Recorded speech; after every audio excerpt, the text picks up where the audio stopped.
बच्चों, आज हम पूर्ति की मात्रा में परिवर्तन और पूर्ति में परिवर्तन पढ़ेंगे। पूर्ति की मात्रा में परिवर्तन। अन्य बातें समान रहने पर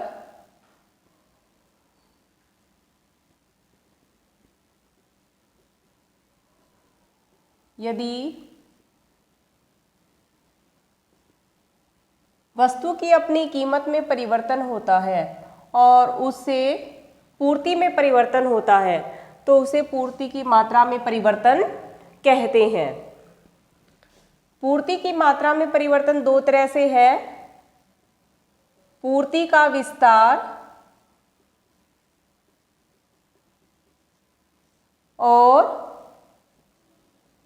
पूर्ति का संकुचन।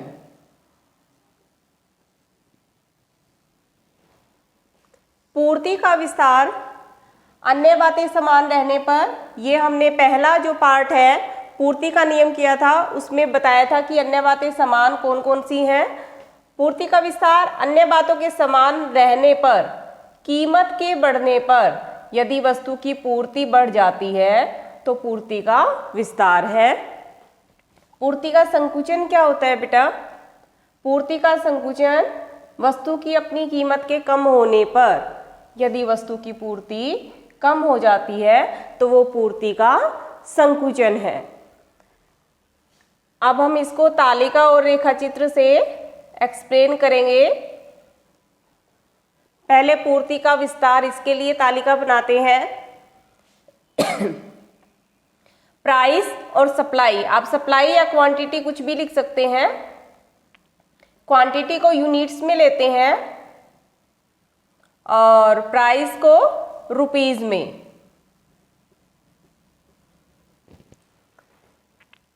प्राइस देखिए 1 रुपी है, क्वांटिटी 1 इकाई है। प्राइस जैसे बढ़ जाती है वैसे ही क्वांटिटी भी बढ़ जाती है। अब इसको एक रेखाचित्र से दिखाएंगे।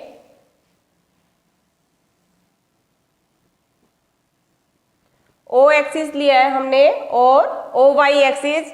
ओ एक्सिस पर क्वांटिटी को दिखाते हैं और ओ वाई एक्सिस पर प्राइस को। देखिए प्राइस 1 और 4 है तो इक्वल डिस्टेंस से हम 4 तक पॉइंट लगाते हैं यहाँ क्वांटिटी पे और प्राइस पे।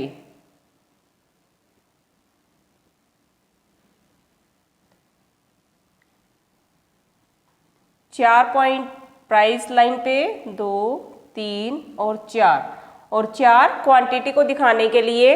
अब देखिए पहला पॉइंट प्राइस 1 है तो क्वांटिटी भी 1 है। पहला पॉइंट हमें यहाँ दिखाना है। दूसरा पॉइंट, जब कीमत बढ़ जाती है तो पूर्ति भी बढ़ जाती है वस्तु की।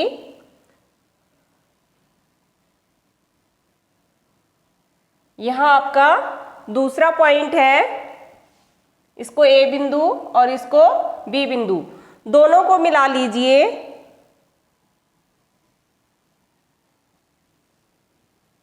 दोनों को मिलाने से जो पूर्ति वक्र आया है वो नीचे से ऊपर उठते हुए है। अब कीमत के बढ़ने पर पूर्ति में वृद्धि हुई है, यानी कि हम ए बिंदु से बी बिंदु की तरफ गए हैं। नीचे से ऊपर की ओर जाना पूर्ति के विस्तार को दिखाता है। अब हम करेंगे पूर्ति का संकुचन।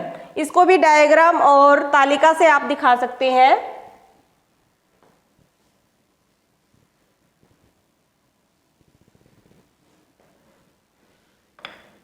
तालिका बनाने के लिए पहले की तरह प्राइस और क्वांटिटी लेते हैं।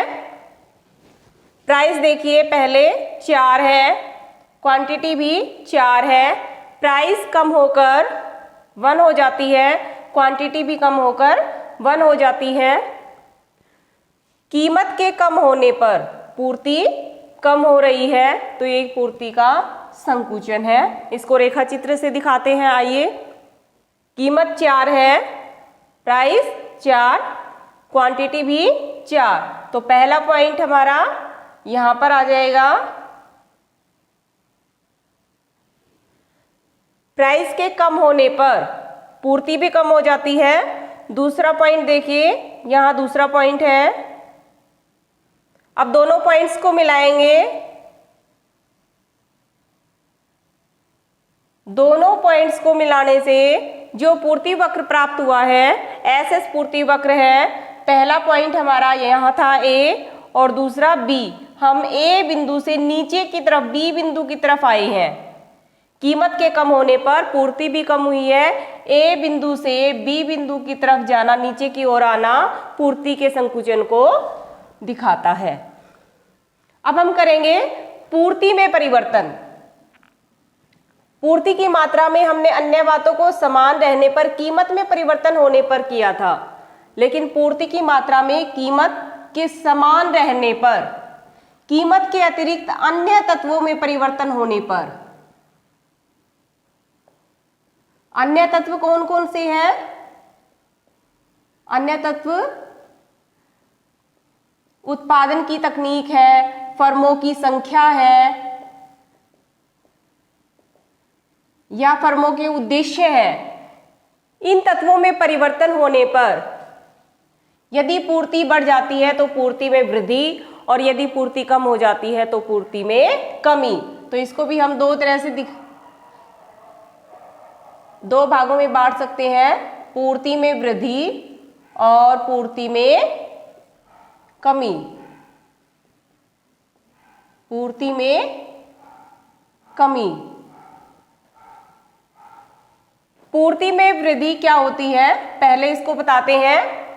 देखिए यहां हमने कीमत को समान रखा है। कीमत के समान रहने पर, अन्य तत्वों में परिवर्तन होने पर, यदि टेक्नोलॉजी एडवांस हो जाती है या फर्मों की संख्या बढ़ जाती है या फर्मों का उद्देश्य अधिक सप्लाई करना है, तो पूर्ति बढ़ जाती है, तो पूर्ति में वृद्धि है।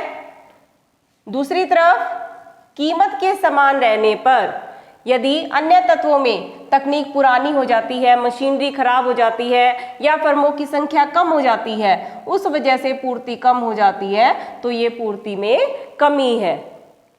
अब पूर्ति में वृद्धि और कमी दोनों को तालिका और रेखाचित्र से दिखाएंगे।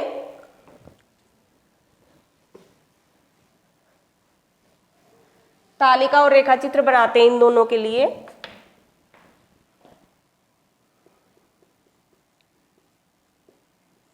तालिका बनाने के लिए प्राइस और क्वांटिटी दोनों चीजें लेते हैं। क्वांटिटी को यूनिट्स में पहले भी बताया था आपको, और प्राइस को रुपीज में। प्राइस सेम है, प्राइस के सेम रहने पर पूर्ति बढ़ जाती है। कीमत 4 है, 4 कीमत पर पूर्ति 4 से 5 बढ़ जाती है।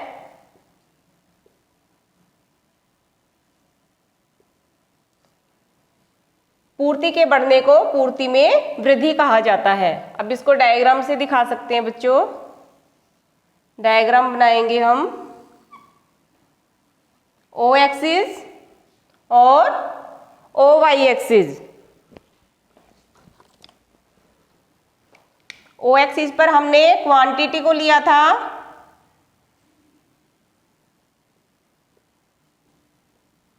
ओ वाई एक्सिस पर हमने प्राइस को लिया था। इसको थोड़ा ऊपर कर देते हैं ताकि अच्छे से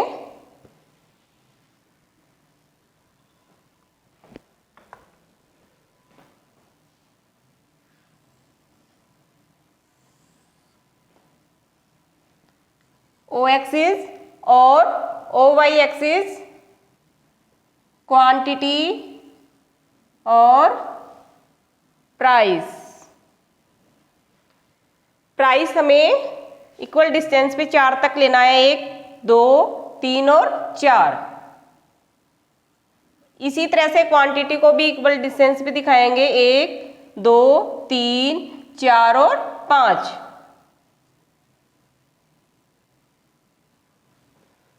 अब देखिए कीमत 4 है तो क्वांटिटी भी 4 है।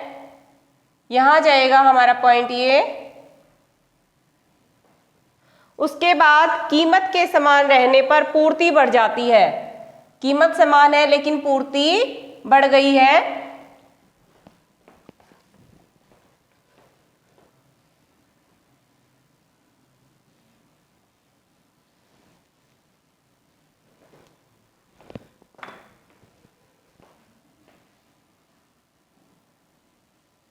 कीमत समान है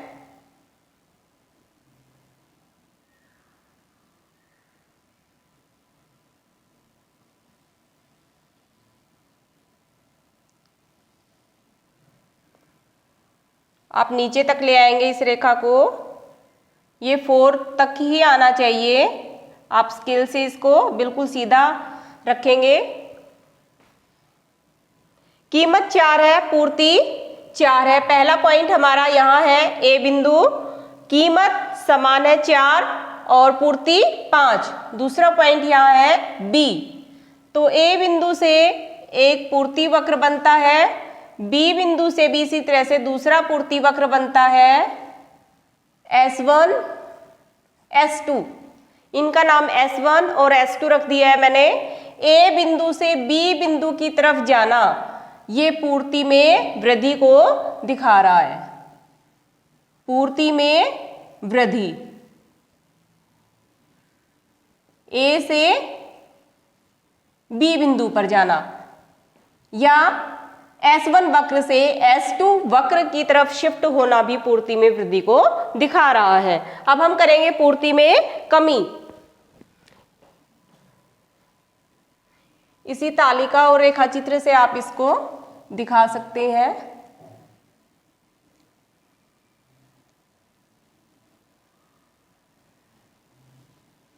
तालिका में थोड़ा सा चेंज करेंगे टेबल में।